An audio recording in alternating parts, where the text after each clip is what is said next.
Salut à toutes et tous, ça fait longtemps, non? Je suis vraiment très content de vous retrouver après tout ce temps. J'ai le plaisir de vous annoncer que la chaîne va bientôt reprendre vite et fort avec la publication de nouvelles vidéos, d'interviews et des épisodes qui seront encore plus beaux et plus longs que par le passé.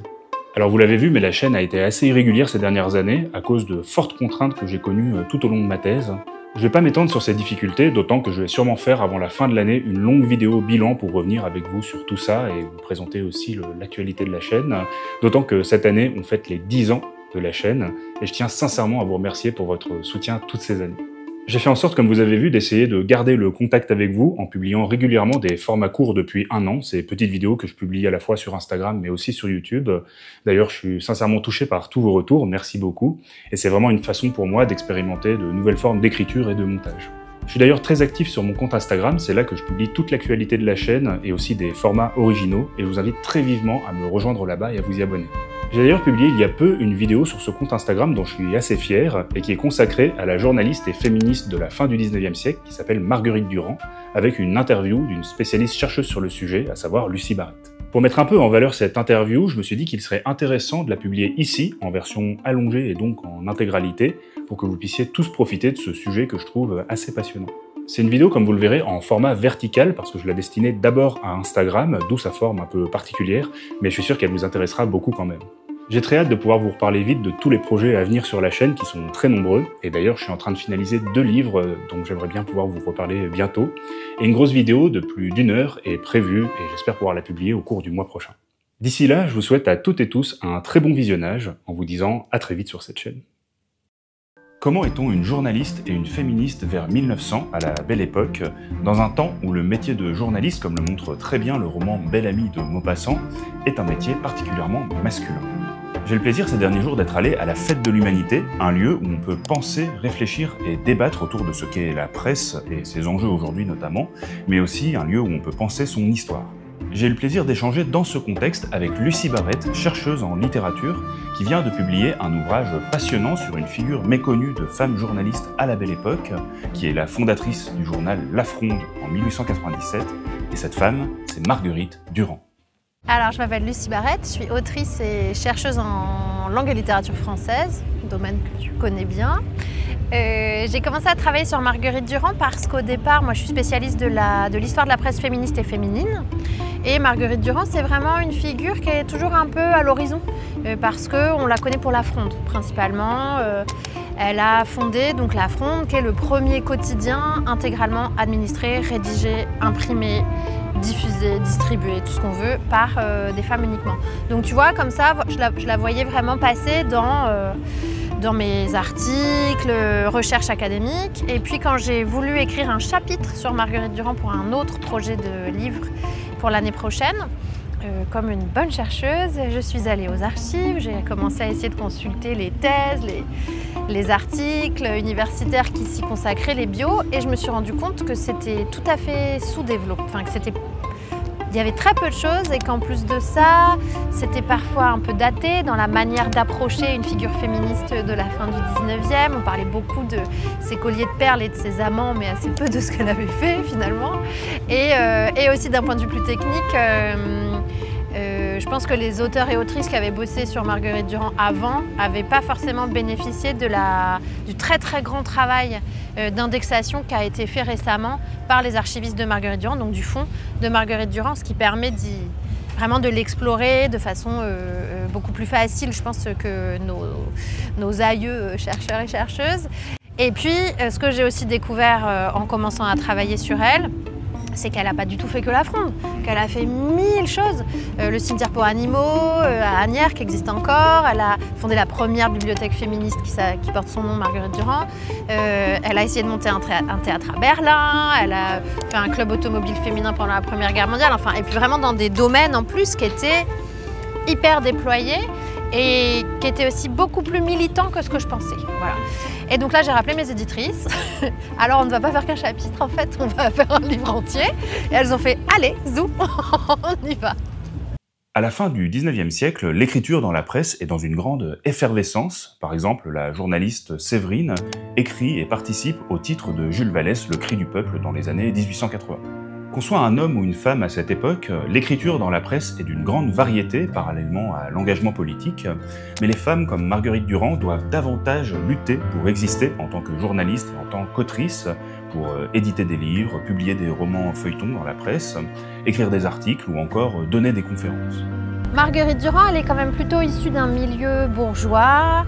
On est à la fête de l'UMA, donc on va parler en capitaux. Donc elle a quand même un capital économique assez important, un capital culturel très très important. Sa filiation paternelle n'est pas claire du tout, mais on est quand même plutôt soit du côté d'un général, soit du côté d'un sculpteur, qui était d'ailleurs l'ex-mari de la fille de George Sand, de Solange Sand. Les deux pistes vraiment sont équivalentes et Marguerite Durand suit les deux d'ailleurs, on ne sait pas. Et un des silences des archives, c'est que dans un de ses agendas, elle écrit à un moment, en 1907, « Ça y est, je sais qui est mon père !» Mais elle ne donne pas le nom, puisque qui va noter ça dans son agenda? Elle n'a pas besoin de le noter. Donc en tout cas, voilà, elle arrive d'un milieu qui est quand même déjà très lettré. Sa mère écrit une immense encyclopédie qui est toujours pas aujourd'hui ni numérisée ni étudiée, mais qui est un sommet incroyable en termes d'histoire féministe, puisque vraiment elle écrit, je crois que c'est en 6 volumes manuscrits, une encyclopédie de toutes les personnalités qu'elle estime comme ayant une importance dans l'histoire des femmes. Donc on a aussi bien des archiduchesses que des scientifiques, que des autrices, que des peintres. Bon voilà. Et Marguerite Durand, donc depuis ses ascendances, elle s'en écarte un petit peu puisqu'elle entre d'abord à la Comédie Française. Elle a une volonté de carrière d'actrice et je crois que c'est un passage assez fondateur pour elle, la comédie, et en termes de réseau, puisque le foyer de la Comédie, c'est un haut lieu de sociabilité, notamment de gauche. Toute la gauche radicale se présente au foyer pour boire des coups, en gros, après les représentations. Mais aussi dans ce qui sera très important pour elle pour la suite, elle donne beaucoup de discours, elle donne beaucoup de conférences, elle attache énormément d'importance à la manière dont les gens s'expriment à l'oral. Donc là, tu pourrais me dire, bon, on parle pas du tout de presse là, mais bon. Et elle arrive en féminisme un peu par hasard, puisqu'elle est dépêchée par le Figaro pour couvrir le Congrès international féministe de 1896. Et elle y est, comme tout le monde, dépêchée pour se moquer de ce congrès et aussi pour couvrir le chahut que les étudiants socialistes ont promis qu'ils y mettraient. Bon. Et donc elle y va avec cette idée-là, et sauf qu'en fait, elle en ressort complètement époustouflée par la prestance de ces femmes, la précision de ce qu'elles disent et la pertinence de leurs revendications, étant elle-même très concernée en fait par ce qui se dit là, la reconnaissance de son travail, les reconnaissances de paternité, vraiment il y a évidemment des tas de choses auxquelles elle adhère tout de suite et elle s'engouffre complètement dedans par la presse, parce qu'elle a déjà beaucoup travaillé en presse, plutôt par le biais de son mari et ou de ses amants, notamment pour le Figaro, où elle a pris énormément de responsabilités. Elle a dirigé des suppléments, elle a été même directrice de l'ombre de la presse, la suite d'Émile de Girardin, qui était occupée par son mari, Georges Laguerre. Et donc elle maîtrise déjà tout ça très bien, sauf qu'à aucun moment en tant que femme, elle y apparaît en tant que signature, voilà. Et là, elle va dire aux féministes, en fait, ce qui nous manque, on le sait, c'est un journal qui va permettre de déployer les idées politiques féministes au grand public. Elle est un peu gonflée, parce que déjà, c'est une épiphanie, elle connaît le féminisme depuis 10 minutes. Et il existe déjà des journaux féministes, et ça date pas de la veille, quoi, dès le milieu du 19e, La Femme Libre, par exemple. Bon.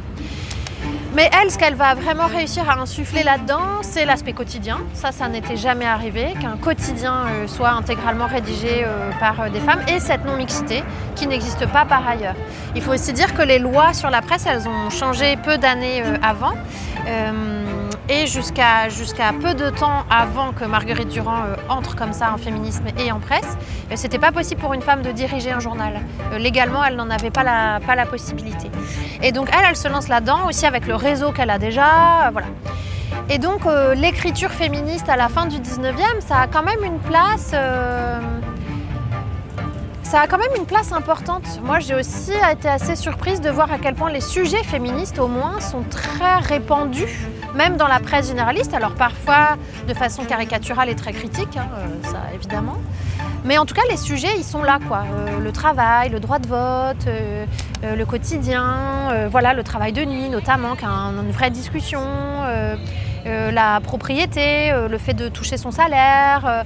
C'est vraiment des choses... Et donc dans les journaux généralistes, on voit les annonces de congrès, les congrès sont couverts, les réunions des syndicats sont annoncées. Aujourd'hui, par exemple, c'est vrai, on ne voit pas tant ça, quoi. Je ne vois pas très bien le Figaro annoncer. Bon, peut-être, hein, mais ouf. Vraiment, je suis pas sûre d'avoir envie de savoir ce qu'ils s'y disent, quoi. Eugénie Niboyer, qui est une autrice, enfin une journaliste féministe aussi, mais un peu en amont, plutôt 1840-50. Effectivement, des fois avec des pseudonymes et des signatures fictives, elle écrivait tout le journal. Là, pas du tout, elle s'entoure, et elle s'entoure très fort de gens qui sont déjà connus. Alors, tu as à la fois voilà, des Sarah Bernard qui vont être des produits d'appel quand même très importants, puisque c'est la star, voilà. Et puis Séverine, qui est l'amie de toujours, et qui est considérée d'ailleurs comme une reporter et une journaliste sérieuse et rigoureuse, alors que c'est très difficile de l'être à ce moment-là. Et aussi, ce qu'elle présente, mais dès le début du projet, c'est qu'elle veut que tous les courants féministes soient représentés. En fait, c'est un journal intéressant, La Fronde, hein, parce que dans le propos en lui-même, c'est assez modéré. On a tendance à penser que comme c'est écrit en non-mixité, c'est complètement radical.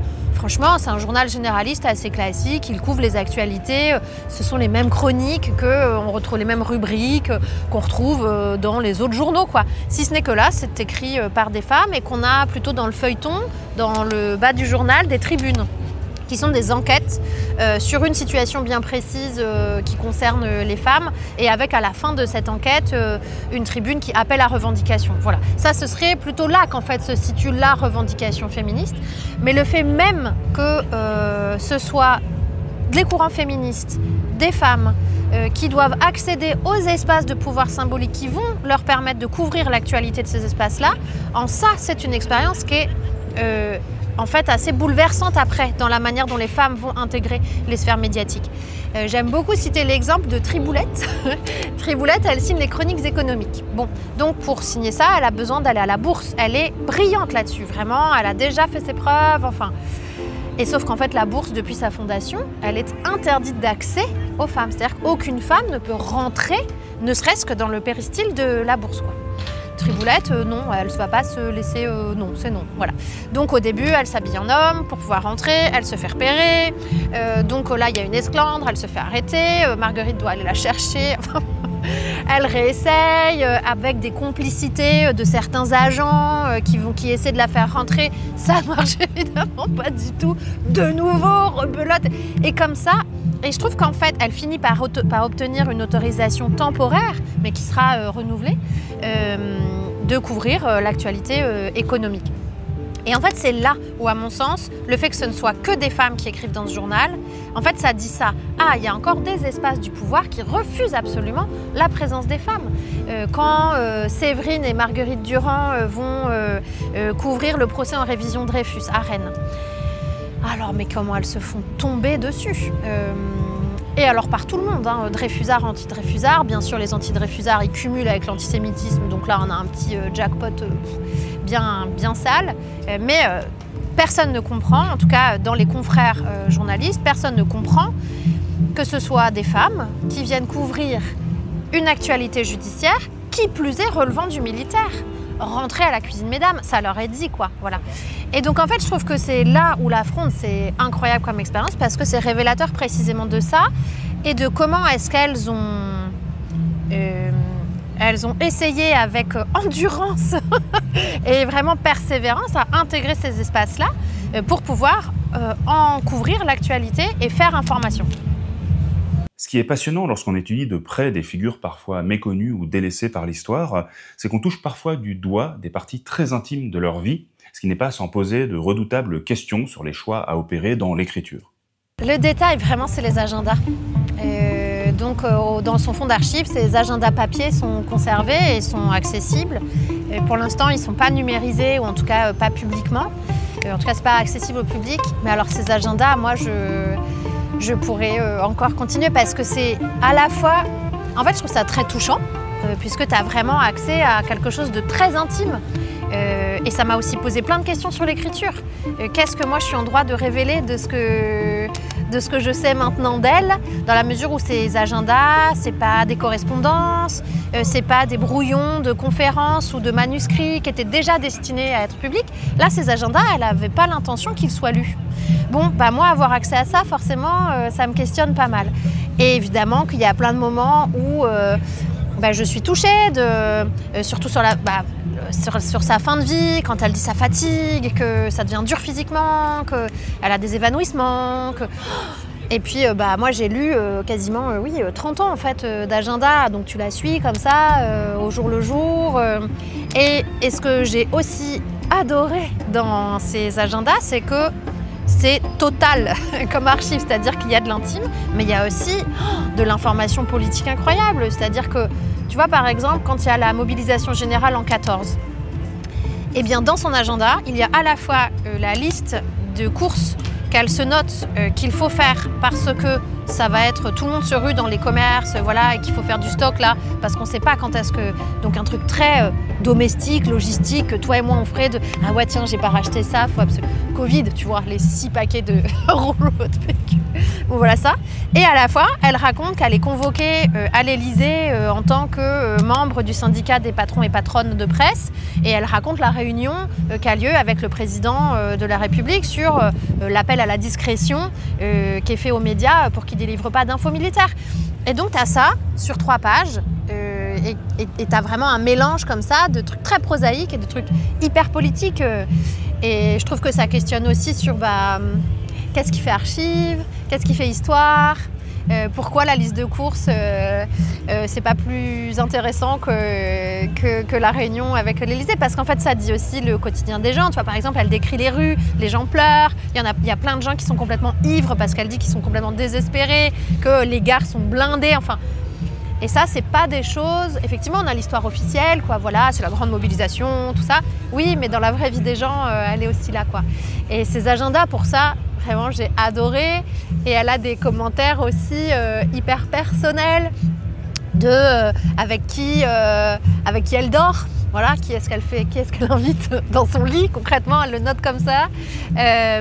Mais aussi, je sais pas, moi, elle va avoir une conférence et elle a trouvé ça pas très bon. Et elle assassine le conférencier dans son agenda. C'est en dessous de tout. Et vraiment avec 3 points d'exclamation. Bon. Et c'est vraiment ce mélange d'infos hyper protéiforme aussi dans la manière dont elle l'écrit. Qui moi mais je pourrais écrire un livre rien que sur ces agendas tellement je trouve ça bien. Je tiens sincèrement à remercier Lucie Barrette d'avoir accepté de répondre à mes questions, mais aussi Maxime, Fanny et Guillaume pour la caméra. Et moi, d'ici là, je vous dis à très bientôt pour la suite, et n'hésitez surtout pas à partager, commenter et liker cette vidéo si vous l'avez aimée.